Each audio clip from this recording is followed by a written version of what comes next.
Kada kažemo ekologija, veliki broj ljudi misli na biologiju. Ekologija je mnogo više od toga. To je nauka o životnoj sredini, o borbi da se pomire sukobljeni interesi u određivanju spoljašnjih uslova života, o vezi živih organizama s njihovim prirodnim okruženjem. Koliko nas zna kada je nastala planeta na kojoj stanujemo? Zemlja je nastala pre 4,6 miliona godina kada se od gasova i kosmičke prašine zgusnula u divnu, čvrstu kuglu. Ona je jedina planeta na kojoj je život moguć. To je zato što je prekrivena tankim slojem vazduha, tla i vode koji se naziva biosfera. Ekologija je relativno mlada nauka. Termin je izveden iz grčkih reči oikos, dom, mesto, stanovanja, stanište i logos, učenje, nauka, reč. Ekologija je nauka koja proučava uzajamne odnose među organizmima i njihovu zavisnost od spoljašnjih faktora, prvenstveno klimatskih uslova i tla na kome žive, način ishrane i društvene odnose, razmnožavanje i druge slične pojave. Celokupan prostor na zemljenoj površini naseljen živim bićima naziva se biosfera.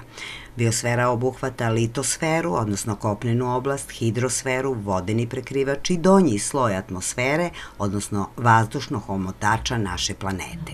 Faktori od kojih zavisi opstanak u nekom životnom području nazivaju se ekološki faktori, odnosno faktori spoljašnje sredine.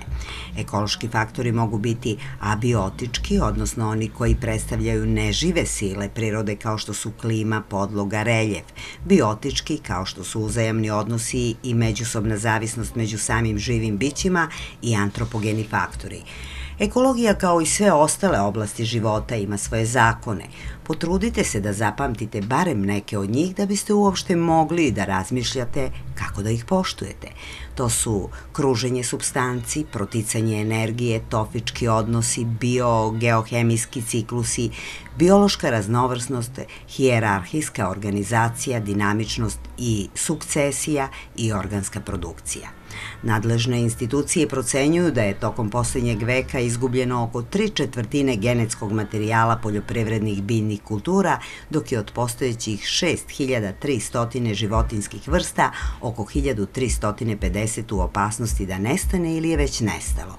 Na globalnom nivou biljne i životinjske vrste se čuvaju u bankama gena, botaničkim bankama i zoovrtovima, ali je isto tako važan zadatak očuvanja biodiverziteta na poljoprivrednim dobrima i u prirodnom okruženju gde se vrste mogu prilagođavati novonastalim uslovima u borbi sa ostalim vrstama u okruženju.